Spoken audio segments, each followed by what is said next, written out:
সুপ্রিয় দর্শক, আসসালামু আলাইকুম। শনিবার রাতে সামাজিক মাধ্যমে একটি ভিডিও ব্যাপক ভাইরাল হয়েছে। সেই ভিডিওতে দেখা যাচ্ছে লক্ষ্মীপুর ৪ আসনের এমপি এবং জাতীয় সংসদের হুইপ আশরাফুদ্দিন নিজান একটি প্রোগ্রামে বক্তব্য দিচ্ছেন। তার বক্তব্য দেওয়ার সময় পেছন থেকে একজন ব্যক্তি দাঁড়ালেন। যিনি দাঁড়িয়েছেন তিনি হলেন জুলাই শহীদের বাবা। তিনি আশরাফুদ্দিন নিজানকে উদ্দেশ্য করে বলছেন, আগে জুলাই সনদ বাস্তবায়ন করেন। এই কথাটি তিনি ২-৩ বার বললেন।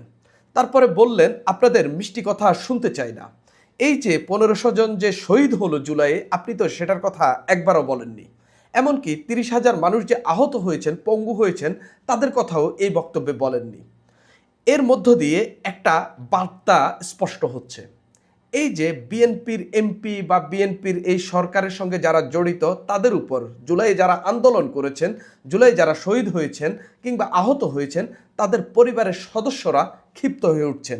আপনি যদি সাদা চোখে এই বক্তব্যটি দেখেন বা এই ঘটনাটি দেখেন, এটার মেসেজ কিন্তু এটাই যে বিএনপির এমপিদেরকে, বিএনপির মন্ত্রীদেরকে এখন জুলাই শহীদদের পরিবারের সদস্যদের মুখোমুখি হতে হচ্ছে। এবং এটা অনেকেই শেয়ার দিয়ে ঠিক এরকম কথাই লিখছেন।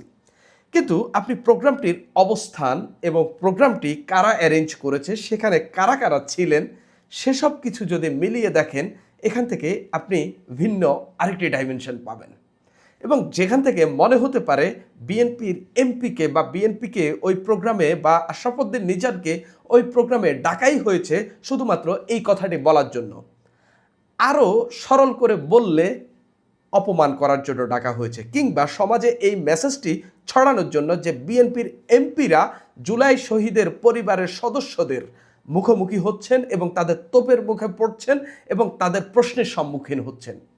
তাহলে এটা তো খুব বাহুল্য যে এই আলাপটা তোলা, এই প্রোগ্রামটি কারা অ্যারেঞ্জ করেছে, কোথায় হয়েছে এবং সেখানে কারা কারা ছিলেন। প্রোগ্রামটি হয়েছে কাকরাইলের ডিপ্লোমা ইঞ্জিনিয়ারিং ইনস্টিটিউশনে। প্রোগ্রামটির আয়োজক হলো এবি পার্টি। এবি পার্টির ষষ্ঠ প্রতিষ্ঠাবার্ষিকী ছিল এটা। এই ষষ্ঠ প্রতিষ্ঠাবার্ষিকী উপলক্ষে এবি পার্টি সবগুলো দলকে সেখানে ডেকেছে, দাওয়াত দিয়েছে, সবগুলো দলের প্রতিনিধিদেরকে দাওয়াত দিয়েছে। সেখানে এনসিপিও গেছে, আসিফ মাহমুদ সজীব ভুঁইয়া ছিলেন, সারোয়ার তুষার ছিলেন। সেখানে বিএনপি থেকে ৩ জন গেছেন। একজন হলেন আব্দুল মঈন খান, বিএনপি স্থায়ী কমিটির সদস্য, আসাদুজ্জামান রিপন, তিনি সম্ভবত যুগ্ম মহাসচিব বা ভাইস প্রেসিডেন্ট এরকম করে একটি পদে আছেন, আর হচ্ছেন আশরাফুদ্দিন নিজান। তারপরে খেলাফত মজলিসের ছিলেন, বাংলাদেশ খেলাফত মজলিসের ছিলেন। তারপরে হচ্ছে আপনার সাবেক আইসিটি ট্রাইব্যুনালের সাবেক প্রসিকিউটর তাজুল ইসলামও ছিলেন, এবি পার্টির মুজিবুর রহমান মঞ্জুও ছিলেন, তাদের সেক্রেটারি আসাদুজ্জামান ফুয়াদও ছিলেন এখানে, এবং এবি পার্টির প্রতিনিধি সমাবেশ ছিল এটা। সেখানেই এই ঘটনাটি ঘটেছে। কিন্তু দাওয়াত পেলেও এখানে আসেনি জামাত। তাহলে তো খুব স্বাভাবিকভাবেই এই প্রশ্নটি উঠতে পারে যে এবি পার্টির এই প্রোগ্রামে, যেখানে মঞ্চে এনসিপি, বিএনপি, এবি পার্টি, তারপরে হচ্ছে খেলাফত মজলিস, বাংলাদেশ খেলাফত মজলিসের নেতারা উপস্থিত, সেখানে একজন জুলাই শহীদের বাবাকে প্ল্যান করে রাখা হয়েছে শুধুমাত্র এই প্রশ্নটি করার জন্য। এই প্রশ্ন কিন্তু এই আলোচনা এবং এই প্রশ্ন কেউ কেউ তুলছেন। আমি দেখতে পেয়েছি সামাজিক মাধ্যমে অনেকেই তুলছেন। আমারও কেন জানি মনে হচ্ছে যে জামাতের না যাওয়া এবং এরকম জুলাই শহীদের একজন পিতাকে, যিনি একজন দাওয়াত দেওয়া অতিথিকে এরকম প্রশ্ন করবেন বা এরকম তোপের মুখে ফেলবেন কিংবা একটা ক্ষোভ প্রকাশ করবেন, এই ঘটনাটির জন্যই প্ল্যান করে তাকে রাখা হলেও হতে পারে। এই আলাপ অনেকেই তুলছেন এবং এটা কেউ কেউ বিশ্বাসযোগ্য হিসাবেও কেউ কেউ বলছেন যে এটা বিশ্বাস করার মতো। এখানে আশরাফুদ্দিন নিজান এমন কোনো বক্তব্য দেননি যেটা নিয়ে আসলে খুব বড় সমালোচনা করতে পারেন। আশরাফুদ্দিন নিজান সংসদের সর্বশেষ দিনে তিনি যে বক্তব্যটি দিয়েছেন, এই যে সদ্য সমাপ্ত যে অধিবেশনটি হয়েছে, সেখানে তিনি তার সর্বশেষ যে বক্তব্যটি দিয়েছেন, সেখানে তিনি ঐক্যের কথা বলেছেন। তিনি বিভাজনের রাজনীতি চান না এবং জামাতের সঙ্গে বিএনপির এখনও যে ঐক্য হওয়ার মতো যে পরিস্থিতি আছে, এর অন্যতম একজন ব্যক্তি হলেন আশরাফুদ্দিন নিজান, বা বিরোধী জোটের সঙ্গে যে ঐক্য রাখার ক্ষেত্রে ভূমিকা পালন করার ক্ষেত্রে অন্যতম একজন গুরুত্বপূর্ণ ব্যক্তি হলেন এই আশরাফুদ্দিন নিজান। সেই আশরাফুদ্দিন নিজানই এক বিরোধী দলীয় জোটের বা বিরোধী জোটের একটি প্রোগ্রামে গিয়ে এরকম তোপের মুখে পড়েছেন। যদিও আশরাফুদ্দীন নিজান এটাকে খুব হালকাভাবে দেখেছেন এবং তিনি এরপরেই বলেছেন, তিনি যখন জুলাই শহীদের বাবা যখন এই কথাটি বললেন, তিনি বলছেন যে এটা পপুলিস্ট বক্তব্য এবং আমরা আসলে এটা তার রাজনৈতিক অধিকার, তিনি এটা বলতে পারেন এবং আমরা তো এটাই এরকম বাংলাদেশি চেয়েছিলাম যে একজন এমপিকে একজন হুইপকে এভাবে বলতে পারবেন। এবং তিনি এ উদাহরণও টেনেছেন যে কানাডার প্রধানমন্ত্রী, সাবেক প্রধানমন্ত্রী জাস্টিন ট্রুডোকে একজন কিশোরী বা একজন তরুণী জুতা নিক্ষেপ করেছেন। অর্থাৎ রাজনীতিতে এগুলা খুব বড় বিষয় না, তিনি বিষয়টাকে খুব হালকাভাবে দেখছেন। আমি যদি দেখি আশরাফুদ্দীন নিজান এখানে এমন কোনো কথা বলেনি, তার বক্তব্যটা একটু যদি দেখেন, তিনি খুব সরলভাবে বলছেন যে অনেকেই আশা করছেন গত 54 বছরের যত ক্ষতি হয়েছে সব বিএনপি ঠিক করে ফেলবে। আসলে তো সেই বাস্তবতা এখানে নেই। তিনি বলছেন আমরা 20% ঠিক করলাম, 25% ঠিক করলাম, আগামীতে যেই সরকার আসবে ধরলাম আপনারা আসবেন, তিনি স্পষ্টত বলছেন যে বিরোধী দল আসবে, আমরা আসতে নাও পারি, তো আপনারা আসলে আপনারা বাকি 25% ঠিক করবেন, এরপরের সরকার আরও 25% ঠিক করবে, এরকম 3-4টা সরকার মিলে তো হচ্ছে বাংলাদেশটাকে ঠিক করে ফেলতে পারে। খুবই সুন্দর কথা, খুবই ঐক্যের কথা এবং কোনো অহংকার বা হচ্ছে তিনি সরকার দলীয় এমপি বা হুইপ হিসাবে তার কথায় তার ভাষায় সেরকম কোনো কিছুই ছিল না। খুবই ভালো এবং মার্জিতভাবে তিনি কথাগুলো বলছেন এবং তিনি মঞ্চে উপস্থিত যে নেতাদেরকে অ্যাড্রেস করছিলেন খুবই সুন্দরভাবে। আসিফ মাহমুদ সজীব ভুঁইয়াকে তিনি যেভাবে অ্যাড্রেস করেছেন, সারওয়ার তুষারকে একজন তীক্ষ্ণ রাজনীতিক হিসেবে অ্যাড্রেস করেছেন, ব্যারিস্টার আসাদুজ্জামান ফুয়াদকে তিনি অ্যাড্রেস করছেন যে আমি আসাদুজ্জামান বা আমরা আসাদুজ্জামান ফুয়াদকে বলেছিলাম ঢাকায় এই নির্বাচন করো, নির্বাচন করলে জিতে যাবা, এরকম করে তিনি বলছেন। অর্থাৎ বিরোধীদের প্রতি বা হচ্ছে তার বিরোধী দলীয় নেতাদের প্রতি তার কি পরিমাণ সম্মান এবং কি পরিমাণ যে তাদের কাছে তিনি তাদেরকে কিভাবে তিনি দেখেন তার এই বক্তব্যে তিনি স্পষ্ট তো তুলে ধরেছেন।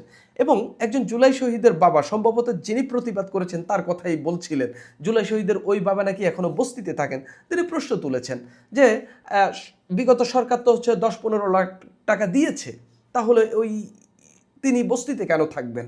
আমার কাছে কেন জানি মনে হচ্ছে এই বক্তব্যটাই ওই জুলাই শহীদের বাবার খুব গায়ে লেগেছে, কেননা টাকা তো পেয়েছে এবং টাকা পাওয়ার পর কেন তিনি তার অবস্থার উন্নতি করেননি। তিনি এও বলছেন যে দরকার হলে আরও টাকা দেওয়া হবে, আমাদের সরকার দিবে, প্রয়োজনে ব্যক্তিগতভাবে দিব, দলীয়ভাবে দিব, তাহলে তারা কেন কষ্টে থাকবে, তিনি ঠিক এভাবেই বলছেন। কিন্তু তাকে তোফের মুখে পড়তে হলো। এই প্রোগ্রামের যে সেট দেখা গেল, এই প্রোগ্রামটা যেখানে যেভাবে যেই দল আয়োজন করেছে এবং জামাতের উপস্থিত না থাকাটা আমার কাছে কেন জানি মনে হচ্ছে সরকার দলীয় একজন এমপিকে কিংবা হচ্ছে একজন নেতাকে এই তোপের মুখে ফেলাটাই মুখ্য বিষয় ছিল, যার কারণে একজন জুলাই শহীদের বাবাকে ওইভাবে আগে থেকেই রেডি করা ছিল। আপনাদের নিশ্চয়ই শেখ হাসিনা আমলের একটা ঘটনা মনে আছে। ঢাকার একটা প্রোগ্রামে ঠাকুরগাঁয়ের একজন ব্যক্তিকে এনে এখানে কান্নাকাটি করানো হলো একটা প্রোগ্রামে। তিনি কান্নাকাটি করে বলছেন মির্জা ফখরুল ইসলাম আলমগীর এবং তার পরিবার মুক্তিযুদ্ধের সময় কিভাবে তাদের উপর হামলা করেছে এবং কিভাবে তাদেরকে নির্যাতন করেছে। অর্থাৎ এই মির্জা ফখরুল ইসলাম আলমগীরের পরিবারকে রাজাকার হিসেবে দেখানোর চেষ্টা করা হয়েছে। ঠিক একই ধরনের ঘটনা, একই ধরনের নাটক এখানেও মঞ্চস্থ করা হয়েছে বলে অনেকেই মনে করছেন। কেননা এর মধ্য দিয়ে নতুন বয়ান তৈরি করা যাবে। কালকে থেকে আমি গ্যারেন্টি দিয়ে বলছি, বট বাহিনী যারা আছেন, বিরোধী জোটের যারা রয়েছেন, জামাত, তারপরে হচ্ছে এনসিপি, ইতিমধ্যে এনসিপির কয়েকজন নেতা কমিটির শেয়ার দিতেও দেখেছি এবং তারা বলছেন তোপের মুখে পড়ছে জুলাই সনদ বাস্তবায়ন না করার কারণে। অর্থাৎ তারা নতুন একটা রাজনৈতিক পয়েন্ট পেলেন যে হচ্ছে সরকার দলীয় এমপিরা, সরকার দলীয় নেতারা তোপের মুখে পড়ছেন জুলাই সনদ বাস্তবায়ন না করার কারণে, এবং বাংলাদেশে জুলাই সনদ বাস্তবায়ন না করে কোনো রাজনৈতিক দল টিকতে পারবে না, এটাই হচ্ছে তার প্রমাণ। জাস্ট এই বক্তব্যটা এই নতুন রাজনৈতিক একটা সূক্ষ্ম চাল হিসাবে সম্ভবত এই ঘটনাটি ঘটানো হয়েছে। আপনি যদি বলেন জুলাই শহীদদের জুলাই সনদ বাস্তবায়নের আকাঙ্ক্ষা রয়েছে, খুবই ভালো কথা, আমিও চাই জুলাই সনদ বাস্তবায়ন হোক এবং বিএনপিও সংসদে বলেছে জুলাই সনদ তারা অক্ষরে অক্ষরে পালন করবে। যদিও এটা তাদের কাছে অনেক কিছু পয়েন্ট রয়েছে, তাদের নোট অফ ডিসেন্ট রয়েছে, যদিও আগের সরকারই ঠিক করে দিয়েছে নোট অফ ডিসেন্ট যাদের যা রয়েছে ইশতেহার অনুযায়ী তারা সেটা বাস্তবায়ন করতে পারবে। অর্থাৎ নোট অফ ডিসেন্ট যার যেটা রয়েছে সেগুলো বাদ দিয়ে তারা হচ্ছে বাস্তবায়ন করতে পারে এবং বিএনপিও বলছে সেটা তারা অক্ষরে অক্ষরে পালন করবে। ধরলাম বিএনপি পালন করছে না বা বিএনপি পালন করবে, সেই তর্কেই আমি গেলাম না। জুলাই শহীদ তো বিএনপিরও রয়েছে, বিএনপিরও অনেকে শহীদ হয়েছেন। ধরলাম আমরা 800 বা 900 জন শহীদ হয়েছে বা 1400, এখানে তো মিনিমাম বিএনপির 500 জন রয়েছেন। অর্থাৎ বিএনপির 500 জন যদি বলেন যে না জুলাই সনদ বাস্তবায়ন করার দরকার নেই, এটা জুলাই আকাঙ্ক্ষার বিরোধী, তখন আপনারা কি করবেন? এখানে যিনি বলেছেন একজন বলেছেন, অর্থাৎ একজনকে দিয়ে আপনারা সারা দেশে তোপ দাগাতে পারবেন না। এটা হলো চরম বাস্তবতা। এবং আমিও মনে করি বিএনপি জুলাইয়ের যে আকাঙ্ক্ষা এবং জুলাইয়ের যে বাস্তবতা, জুলাইয়ের যে সনদ এবং সংস্কারের যে আকাঙ্ক্ষা এখানে রয়েছে, সাংবিধানিকভাবে পরীক্ষা নিরীক্ষা করে সেগুলো বাস্তবায়নের পথে হাঁটা উচিত। তবে যে নাটক মঞ্চস্থ হয়েছে এটা নিছক নাটক হয়েই থাকবে বলে মনে হচ্ছে। সুপ্রিয় দর্শক, এখন এই পর্যন্তই।